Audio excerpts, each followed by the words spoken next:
আসসালামুয়ালাইকুম everyone. আজকের পর্বে আপনাদের জন্য নিয়ে এসেছি সম্পূর্ণ ভিন্নধর্মী একটি মুরগির মাংসের রেসিপি। আজকের পর্বে আপনাদেরকে তৈরি করে দেখাবো মজাদার চিকেন মালাইকারি। আমরা প্রায় সবাই কম বেশি চিংড়ি মাছের মালাইকারিটা খেয়েছি, তো এইভাবে মুরগির মাংস দিয়ে একবার বাড়িতে মালাইকারিটা তৈরি করে খেয়ে দেখবেন। এটা খেতে কিন্তু ভীষণ মজার হয়ে থাকে। আর এই চিকেন মালাইকারিটা রুটি, পরোটা, সাদা ভাত, পোলাও সবটার সঙ্গে খেতে কিন্তু ভীষণ মজার হয়ে থাকে।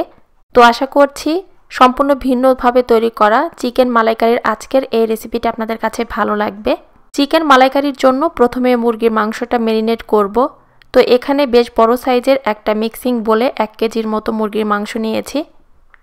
চিকেন মালাইকারিতে চেষ্টা করবেন মুরগির মাংসগুলো একটু বড় করে কেটে নিতে। এখন এই মুরগির মাংসের ভেতরে গুঁড়ো মশলার মধ্যে প্রথমে দিয়ে দিচ্ছি 1 টিস্পুন মরিচ গুঁড়ো, জিরা গুঁড়ো 1/2 টিস্পুন, ধনিয়া গুঁড়ো 1/2 টিস্পুন, টিক্কা মশলা পাউডার দিয়ে দিচ্ছি এখানে 1/2 টিস্পুন। বাড়িতে যদি না থাকে এই মশলাটা তো চাইলে এটা বাদ দিতে পারেন। আদা রসুন পেস্ট দিয়ে দিচ্ছি এখানে 1/2 টেবিল স্পুন। টক দই দিয়ে দিচ্ছি 1/2 কাপ।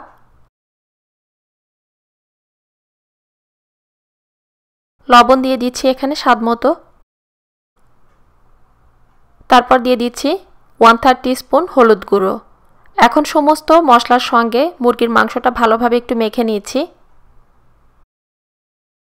চেষ্টা করবেন মশলাটার সঙ্গে মুরগির মাংসটা উল্টে পাল্টে খুব ভালোভাবে মেখে নিতে। মশলাটার সঙ্গে এখানে মুরগির মাংসটা খুব ভালোভাবে মেখে নিয়ে একটা প্লাস্টিক র্যাপার দিয়ে র্যাপ করে এখন এই চিকেনটা আমরা ম্যারিনেটের জন্য রেখে দিব প্রায় 1 ঘন্টার মতো। যদি হাতে বেশি সময় না থাকে তারপরও চেষ্টা করবেন অ্যাটলিস্ট 30 মিনিটের জন্য এটা ম্যারিনেট করে রাখতে, কারণ চিকেন মালাইকারিতে মুরগির মাংসটা যত বেশি সময় নিয়ে এখানে ম্যারিনেট করে রাখা হবে টেস্টটা কিন্তু তত বেশি ভালো আসবে।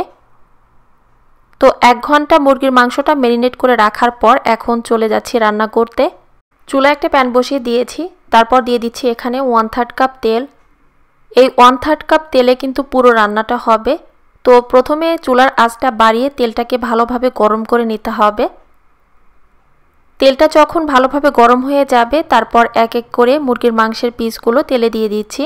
চিকেনগুলো তেলে দিয়ে দেওয়ার পর এখন চুলার আঁচটা বাড়িয়ে অর্থাৎ মিডিয়াম থেকে বেশ খানিকটা বাড়ানো থাকবে।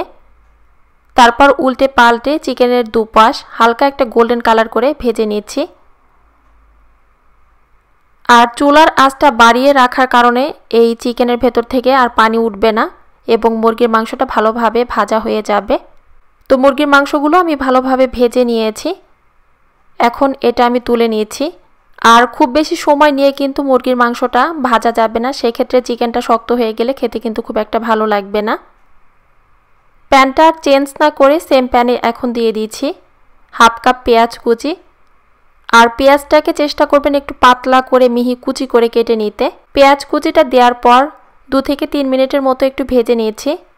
যখন পেঁয়াজে হালকা একটা গোল্ডেন কালার চলে আসবে সেই পর্যায়ে দিয়ে দিচ্ছি টমেটো এবং পেঁয়াজ একসঙ্গে আমি পেস্ট করে নিয়েছিলাম, সেটা 1 কাপ। অর্থাৎ এখানে একটা টমেটো এবং মিডিয়াম সাইজের একটা পেঁয়াজ দুটো একসঙ্গে ভালোভাবে একটা ব্লেন্ডারে ব্লেন্ড করে নিয়েছিলাম। টমেটো পেস্টটা দিয়ে দেওয়ার পর এখন মিডিয়াম লো আঁচে বেশ কিছুক্ষণ সময় নিয়ে ঢাকনা দিয়ে ঢেকে মশলাটাকে ভালোভাবে কষিয়ে নিতে হবে। আর এই কাজটা কিন্তু অবশ্যই ঢাকনা দিয়ে ঢেকে মশলাটা ভালোভাবে কষিয়ে নিতে হবে, তা না হলে এটা আবার ছিটে হাতে লাগতে পারে, তো একটু সাবধানতা অবলম্বন করতে হবে। মশলাটা ভালোভাবে কষানোর পর এখন ঢাকনাটা খুলে এতে আরও কিছু গুঁড়ো মশলা দিয়ে দিচ্ছি। মরিচ গুঁড়ো দিচ্ছি 1/2 টিস্পুন, বা আপনারা আপনাদের টেস্ট অনুযায়ী এখানে দিতে পারবেন। হলুদ গুঁড়ো 1/2 টিস্পুন, জিরা গুঁড়ো দিয়ে দিচ্ছি এখানে 1 টিস্পুন, ধনিয়া গুঁড়ো দিয়ে দিচ্ছি 1 টিস্পুন, আদা রসুন পেস্ট দিয়ে দিচ্ছি 1 টিস্পুন, লবণ দিচ্ছি স্বাদ মতো। তবে লবণটা কিন্তু একটু বুঝে দিতে হবে, যেহেতু বাকি মশলার সঙ্গে আমরা লবণটা দিয়েও কিন্তু মাংসটা ম্যারিনেট করে রেখেছিলাম। সবগুলো গুঁড়ো মশলা দেওয়ার পর ভালোভাবে একটু মিশিয়ে নিচ্ছি। তো আবারও ঢাকনা দিয়ে ঢেকে মশলাটাকে বেশ কিছুক্ষণ সময় নিয়ে কষিয়ে নিতে হবে। মশলাটা ভালোভাবে কষানো হয়েছে কিনা সেটা বোঝার উপায় হচ্ছে যখন দেখবেন যে মশলার উপরে তেলটা ভেসে উঠেছে, তো সেক্ষেত্রে বুঝতে হবে যে মশলাটা ভালোভাবে কষানো হয়েছে।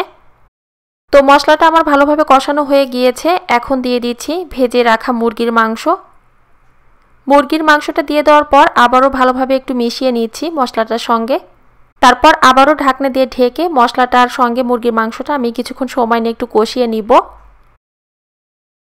চুলার আঁচটা এই পর্যায়ে কিন্তু মিডিয়াম থেকে বেশ খানিকটা বাড়ানো আছে, কারণ লো আছে কিন্তু মুরগির মাংসটা কষানো যাবে না, সেক্ষেত্রে মাংসটা আবার ভেঙে যাবে। তো মশলাটার সঙ্গে মুরগির মাংসটা কিছুক্ষণ সময় নিয়ে কষিয়ে নেওয়ার পর এখন নারিকেলের দুধ দিয়ে দিচ্ছি 1 কাপ। এই 1 কাপ দুধেই এখন পুরো রান্নাটা হয়ে যাবে, কারণ যেহেতু মুরগির মাংসটা আমরা আগে একটু হালকাভাবে ভেজে নিয়েছি, তারপর কিছুক্ষণ সময় নিয়ে মশলার সঙ্গে মুরগির মাংসটা কষিয়ে নিয়েছি, সেক্ষেত্রে বাকি রান্নাটা হতে কিন্তু আর বেশি নারিকেলের দুধ বা অন্য কোনো কিছু লাগবে না। নারিকেলের দুধটা দিয়ে দেওয়ার পর মিশিয়ে নিয়ে আবারও ঢাকনা দিয়ে ঢেকে দিচ্ছি। তো রান্নাটা আমার প্রায় শেষের দিকে। চুলা থেকে এটা নামানোর আগে দিয়ে দিচ্ছি 1 টিস্পুন গরম মশলার গুঁড়ো। কেউ যদি এখানে গরম মশলার গুঁড়ো না দিয়ে আস্ত গরম মশলা দিতে চান, সেক্ষেত্রে যখন আমরা প্রথম দিকে পেঁয়াজটা হালকাভাবে ভেজে তারপর মশলা অ্যাড করলাম, তো পেঁয়াজ ভাজার সময় আস্ত গরম মশলাটা দিয়েও আপনারা এখানে রান্নাটা করতে পারেন। গরম মশলার গুঁড়োটা দিয়ে চুলার আঁচটা একদম লোতে রেখে এখন কিছু সময় এটা দমে রেখে দিব। রান্নাটা আমার হয়ে গিয়েছে, নিশ্চয় দেখতে পাচ্ছেন এখানে গ্রেভিটাও কিন্তু মাখা মাখা হয়েছে। আর এখানে চিকেন মালাইকারির গ্রেভি কিন্তু খুব বেশি ঘন হবে না। এভাবে চিকেন মালাইকারি তৈরি করে রুটি, পরোটা, লুচি, সাদা ভাত বা পোলাওয়ের সঙ্গে একবার খেয়ে দেখবেন, খেতে অসাধারণ লাগে। তো আশা করছি আজকের রেসিপিটা আপনাদের কাছে ভালো লেগেছে। পরবর্তী রেসিপি দেখার আমন্ত্রণ জানিয়ে আজ এখানেই বিদায় নিচ্ছি। সবাই অনেক ভালো থাকবেন, সুস্থ থাকবেন, আমাদের সবার জন্য দোয়া করবেন। আল্লাহ হাফেজ।